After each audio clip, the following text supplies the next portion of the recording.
na po ng imbitasyon, dalawang imbitasyon, one by LBC and one by registered mail, pero walang sagot at attendance ni Pastor Kibuloy. The chair will move to subpoena Apollo Carion Kibuloy for the next hearing of this committee. At gaya ng nabanggit ko kanina, and the COMSEC has taken note of this, the committee will issue an invitation to Jacqueline Roy, and additionally, based sa mga testimonya ni na Elias Amanda, Elias Jerome at Miss Arlene, gayon din particular kina Ingrid Canada at saka Alain Balmes. Mga imbitasyon din po sa kanila sa ating susunod na pagdinig.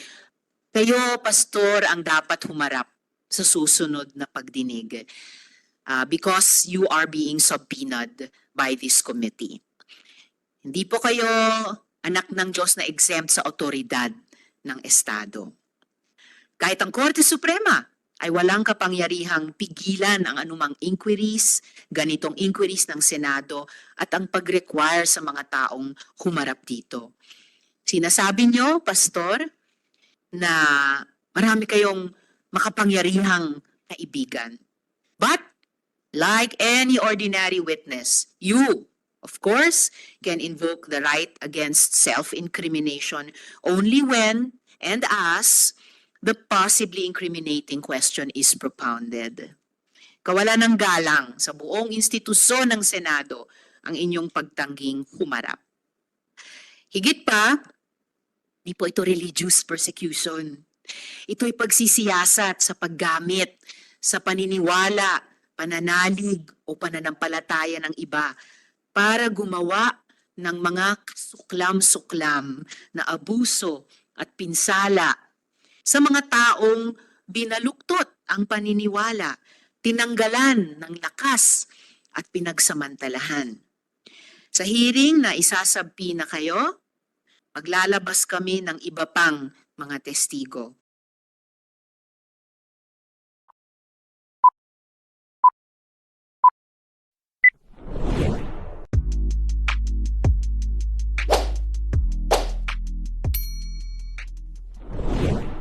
Years old. It was the 2014. And Where did you stay? I stay in a dorm, like a building, a separate building. And most of the people there was Ukrainian. Tell me how your relationship with Pastor Kiboloy developed or unfolded. At first, our relationship was very good, very warm, very friendly. I didn't feel anything like, oh, he's like me. No, there's nothing about that. And transfer me in one room. I live with the Jack Roy. She's pastoral in one of the closest, like she's very close to pastor. And I live with her in one room. And little by little, some girls like Jack Roy and other girls of pastorals are Filipino. They used to fellowship to me like, are you ready to sacrifice everything to God, to the Father, like pastor? Of course, I'm ready to sacrifice. I leave my job, I leave my school, I leave my friends and my parents. I already sacrifice a lot of. So what do you mean? I cannot understand because I already sacrificed and it's the life that I choose and I live and I believe that this is God's way for me. So, and they were just like, even your body, you can sacrifice. When he see that there is no Ukrainian girls and I'm alone, so he start more and more to talk to me. Are you want to sacrifice? Are you want to sacrifice everything, even your body? I'm very innocent. I really didn't. Nobody talked to me like straightly that this is what will happen. And I remember that time came and Atejah came to me in the night and she said, I want you to massage pastor's feet before he sleep. When Atejah called me for a night to massage him, I didn't think that this is what will happen, even though I was nervous. And she saw that I'm crying, but I'm still do what they want me to do. I take a bath, I put this pajama and I'm crying, I'm scaring, and it's night, and they put me, because I never stay in the pastor alone in the night, in the dark, and I was nervous. It was big room, and before room there was a little room. So Atejah lead me there, and she said, go in pastor's room. And I just stayed in this little room because I was scary and I was crying, and pastor was waiting for me. Until he realized that I'm not coming, and he by myself went out and pulled me in his room. And I was like scary, and he said like massage my feet here, and then little by little, and I was very nervous, and it was dark. And suddenly he started to move my hands to put on his back. But he said massage here, and I said, oh my God, okay, and I massage. And after that, little by little, he just turned to me and he removed my clothes And I even can, because I was very shocked. I was like, I cannot explain because I was nervous. This is what happened. He just removed my clothes and have sex with me. Women below the age of 18 years old, were they also being used sexually? Yeah, I didn't know about this for how many years till before I left Philippines. I heard from other, like, she's very close to Pastor. She grew up with him. She's a senior there, and she's pastoral. And I heard that, oh, you're crying, because I always complain about this pastor's ministry. And she said, oh, you're crying that you're pastoral. At least you're mature. But I become a pastoral in 12 years old. This is time when I was like shocked. The next day when I heard this, that become a pastoral and 12 years old, I started to fight with pastor and ask why. Is it normal? No, Sophia, there's nothing normal about it. This is child abuse. Ngayon naman po, pakinggan natin si Elias Nina. I was about 20.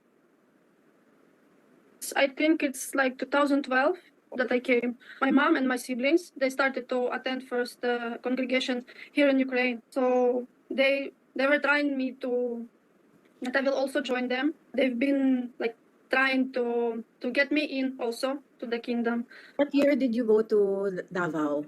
I think it's 2012. Okay, and then can you tell me how you became a pastoral? I became pastoral maybe like maybe 5 or 6 months. I remember there was one day we had the preparation for there's ICD, International Children's Day. So I joined the dances, and I remember after it's like late at night, somebody called me and they said that Pastor Kiboloy, like he's waiting for you, he's calling. So I didn't like think anything, and then when Pastor Kiboloy called me, like he was asking me if I will become a pastoral. And he said that you must sacrifice everything, including your body. But I was like very innocent to that. I did not understand. I thought it just sacrificed your body, that it's you will not be married like that. There was time that he was calling me at night again. And then he was trying to explain to me what is the meaning of that. Like you have to like sacrifice your body. It's you have to have a sex with him. Not right away that I was okay with that. It's like maybe 4 months more. Around what month did it start when he started? Maybe it's like summer 2013, something like that. How long were you a pastoral, and how long were you being used by Pastor Kiboloy? If it's from 2013, and then I left 2021. So it's like 8 years, I think. And during that whole period, you were being sexually used by Kiboloy? Yes. You also met the other pastorals, the other Ukrainian pastorals? Yes, all of us. You don't even think that others are like that also, because they're saying like don't tell anybody. It's a very like sacred ministry. Not everybody can like be like that. It's not all the same. It's like once or 2 times, and the other one they have to be like every week, like night. It's called night duty. Okay. Like us, we've been there every week. We have to go. There's like schedule for every girl that you have to be there. Every time I go there, I was like praying that he will be just sleeping and not touching me. One time at night, he came to me to my room to have a sex, and I was crying. I said that I don't want, and he got mad at me. He said like you're going to hell because of that. Bilang patunay na hindi sila nagsisinungaling, na yan sa ating chairperson. Dati po akong full-time miracle worker ng Kingdom of Jesus Christ, the name above every name, ni Pastor Apollo C. Kibuloy. Gagamitin ko po ang abbreviation na KJC. Pinagsamantalahan ako ni Pastor Kibuloy bilang minor de edad na pinaniwala nila ako na hindi dapat questionin ang pagsasamantala niya dahil mali na questionin ng ama. Namulat po ako sa KJC ministry dahil sa aking ama na masugid na nakatutok sa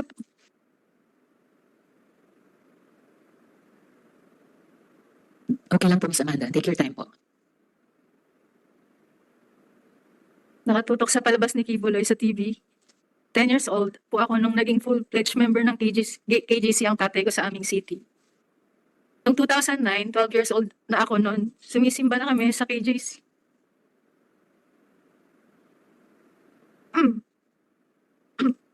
Miss Amanda, bago kayo magpatuloy, nais ko i-acknowledge ang presensya ni Senador Estrada. Salamat po sa pagdalo ninyo, Sen. Yes, Miss Amanda, patuloy po. Kasama ang kapatid kong babae na 10 years old naman, mula 2010 to 2011, naging aktibong member kami ng kapatid ko sa KJC. 2012 na binyagan o na-baptize na kami under KJC rights at mula noon, official members na kami. Dito na nagsimula yung pamamalimos kung kani-kanino, pangangaroling, pagbebenta ng OTAP at yung pagbibigay ng mga sobre para sa mag-solicit. Bata pa kami noon, kaya wala kaming magawa. Kung di sundin ang coordinator kaysa naman ipatawag sa KJC office, mapagalitan at mapapalo kami. Noong December 2012, nirecruit kami ni Marlon Rosete para mangaroling kasama ang group niya na ang tawag ay Psalms of David Orchestra. Sabi niya sa amin, kakanta kami sa harap ni Pastor Kibuloy sa bahay niya sa Quezon City. Doon yun sa KJC Compound, Mozart Street, Greenville Subdivision, Barangay Sauyo, Novaliches, Quezon City. First time namin ng kapatid ko na makilala noon si Kibuloy. Pero nung nakita niya, kami ng kapatid ko, ang sabi niya, oh, ito yung magkapatid, kasama pa ang aming apelyido. Noong January 2013, sinabihan kami magkapatid ni KJC Minister Alain Balmes na naimbitahan daw kami ni Kibuloy na mag-attend at kumanta sa open field concert sa Davao City. Kaya nagpunta ako, ang kapatid ko at ang nanay ko at isa kong kapatid na lalaki sa Davao City, kung saan nakasama ulit namin si Kibuloy for the second time. Pagkatapos ng concert, inimbitahan ako na maghapunan kasama si Kibuloy, kasama ang isang babae na si Ingrid Canada. Doon ni-recruit kami ni Ingrid, kami ng kapatid ko na maging full-time workers. Ang sabi sa amin, bibigyan kami ng libreng paaral sa Jose Maria College or JMC. At magkakaroon ng allowance, may free board and lodging. Ang sabi pa, magiging party daw kami ng choir group ni Kibuloy at makakasama daw sa mga palabas niya sa live TV. Makakasakay daw kami sa eroplano ni Kibuloy, makakapag-travel daw kami ng libre. At doon po pumayag ang aking ina. Noong July 2013, 16 years old na ako nito, na-promote kami bilang close-in pastoral. Sa puntong ito, nilipat kaming magkapatid sa isang dorm sa loob ng KJC Davao Compound. Pagtungtong ko ng 17 years old, mas naging masela na ang ipinapagawa nila. Tanda ko pa, September 1, 2014, kasi kakatapos lang ng tribute program ng KJC, tutulog na sana ako, pero sabi ng isang kasamang pastoral worker, magpunta daw ako sa dining area ng Bible School dahil pinapatawag daw ako ni Jacqueline Roy. Pagpunta ko doon, andun nga si Jacqueline Roy, pero walang ibang tao sa dining area. Madilim at tahimik na, kasi this oras na ng gabi. Tulog na yung ibang mga kasamahan namin. Kinausap ako ni Miss Roy. Ang sabi niya sa akin, Amanda, connection mo ito sa amahan. Privilege na mapabilang sa pastoral, isanctify mo ang sarili mo. Sabi niya, parte daw ng trabaho ng Ministry of the Pastorals na imasahe si Kibuloy. Sabi niya, special privilege daw ito dahil hindi naman daw lahat nakahawakan at nakakalapit sa anak ng Diyos. Sabi niya pa, wag ko daw pagdudahan ang anuman ng mangyayari sa loob ng kwarto kasama si Kibuloy. Basta ibigay ko lang daw ang sarili ko, maghanda daw ako, maligo, mag-toothbrush. Sinabihan pa akong mag-blow dry ng buhok. Litong-lito ako noon, pero sumunod na lang ako. Sabi ni Jacqueline Roy, kunin ko daw yung isang pajama ko at binigay ko sa kanya kasi aamuyin daw niya. Ginawa ko naman. Pagkabigay ko ng pajama ko, inamoy niya at biglang sabi, ipapahiram na lang daw niya ang pajama niya. Bumalik ako sa kwarto ko at siya naman, kinuha niya yung pajama niya. Bago ako maligo, pumunta si Jacqueline Roy sa kwarto ko at binigyan ako ng isang t-shirt na may botones at pajama pants. Isang bote ng shampoo na Palmolive Violet at lotion na pabango na Bath & Body Works brand. Ang specific sa Enchanted na paborito daw ni Kibuloy. Hindi ko po talaga makakalimutan ng mga yan. Maligo na daw ako at magkuskus ng maayos. Hinihintay daw ako ni Jacqueline Roy sa kwarto ni Kibuloy. Pagkatapos kong maligo at mag-blow dry, pumunta ako sa kwarto ni Kibuloy sa Bible School building. Yung kwarto na yon may 2 pinto. Yung unang pinto bukas na. Kaya pumasok ako doon. Yung isang pinto papunta sa main room ni Kibuloy. Pagkatok ko, sa pangalawang pinto pinagbuksan ako ni Jacqueline Roy. Inakay niya ako sa may kama ni Kibuloy. Nakita kong natutulog at naghihilik pa. Nung una, pinaupo muna ako ni Jacqueline Roy sa kama, malapit sa paa ni Kibuloy. Natulog pa rin noon. Pinakita ni Jacqueline kung paano daw imamasahe si Kibuloy. Sabi niya unahin ko daw sa paa. Nakinig lang ako habang dinedemo niya. Tapos sabi na lang ni Jacqueline, hintayin ko na lang daw na sabihin ni Kibuloy kung anong sunod na gagawin. Sabi niya hanggat walang sinasabi si Kibuloy na pwede na akong umalis, hindi ako dapat lumabas ng kwarto. Matapos siyang magbilin, lumabas na siya ng kwarto. Pagkaalis ni Jacqueline, sinimulan ko na yung pagmamasahe hanggang sa namasahe ko na ang paa at likod niya. Inaantok na ako that time kasi halos 1 a.m. to 2 a.m. na po siya. Gising na si Kibuloy na to tapos sinabihan niya ako na umupo daw sa gitna ng kama.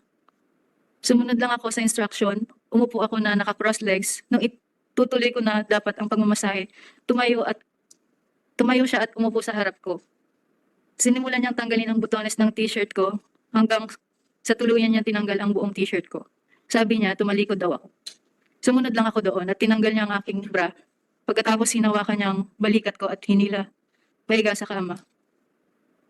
Nung nakahiga na ako, pumaibabaw sa akin si Kibuloy tapos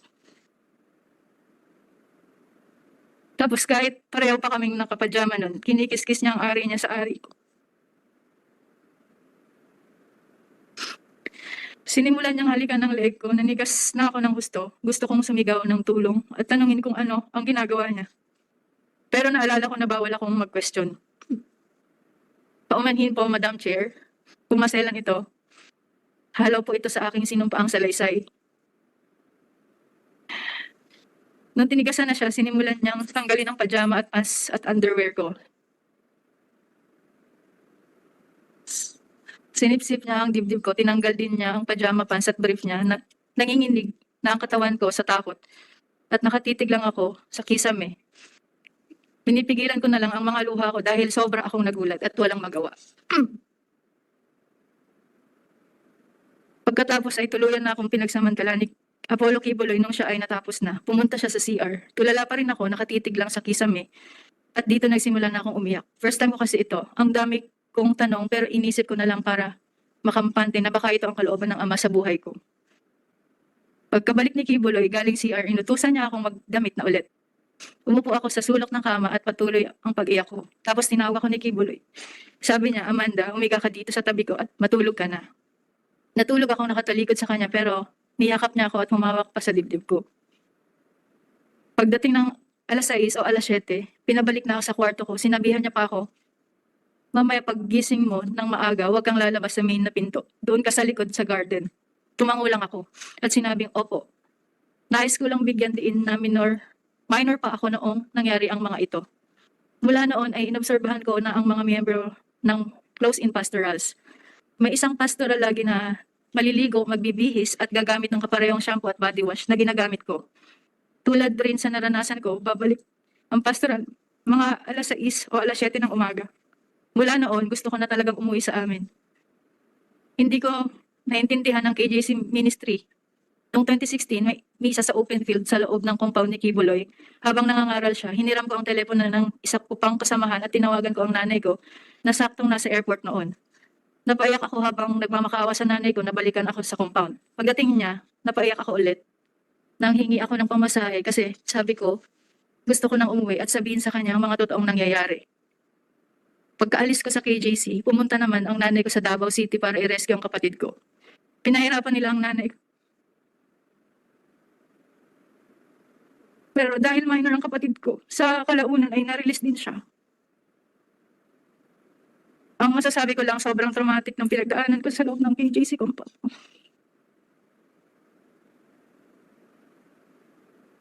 Hanggang ngayon, hindi pa rin ako nakarecover. Hindi nila nilalabas ang aking transcript of record sa JMC. Ang paaral ng pag-aari ni Kim. Dahil may utang daw kaming tuition, kami ng kapatid ko. Samantalang, una pa lang, sinabi nila na kami ay scholar. Nakipag-ugnayan na rin ako sa mga dating pastoral na hindi na rin kontaktado sa KJC. Ibinahagi din nila sa akin ang kanilang mga kakilakilabot na karanasan sa loob. Alam kong hindi lang ako ang minor de edad na biktima ng sexual harassment ni Kibuloy. Pinapasalamatan ko ang committee ito sa pagkakataong magsalita sa harapan ninyo ngayon. Thank you po. At higit, Amanda, pinasasalamatan ng komite ang iyong pagdalo dito ngayong umaga at pagkwento ng iyong kwentong buhay kahit napakahirap. At niyayakap ka po ng komite. Maraming salamat sa pagsalita mo. Kung maaari ilang follow-up questions lamang, no, patungkol dun sa salaysay ninyo. So para lang makuha ulit yung confirmation nyo, dahil paulit-ulit nyo ring sinabi dito sa salaysay, nabanggit mo na, minor de edad ka, no, nung simulan kang abusuhin ni Kibuloy. Tama po ba iyon? Opo, tama po. Okay. At sa iyong pagkakaalam, may iba ka pa bang nakasama na minor de edad na close-in pastoral? Ibig pong sabihin, yung pinagsasamantalahan din silang mga minor de edad ni Kibuloy. Opo, meron din po. Sa iyong pag-estima, Amanda, mga ilan ang pastoral na close-in ni Kibuloy, minor man o hindi, at any given time? During my time po, may meeting po kasi kami noon. Pinagsama-sama kami sa isang room. Tapos may list po ng pastoral. Doon ko po nakita na nasa 200, mahigit po kami.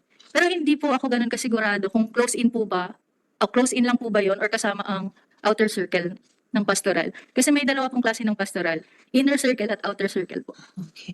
So yung inner circle na pastoral, yun yung whether menor de edad o hindi menor de edad, pinagsasamantalahan ni Kibuloy. Opo, yan po ang inner circle. Yun. And then yung outer circle, yun po yung bumubuo ng kabuuang 200. Yung outer circle po, yun yung susunod na maging inner circle. I see.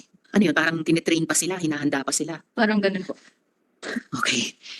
Ano po ba yung mga sinabi nila? Halimbawa itong paulit-ulit ko ning narinig na pangalan na si Jacqueline Roy.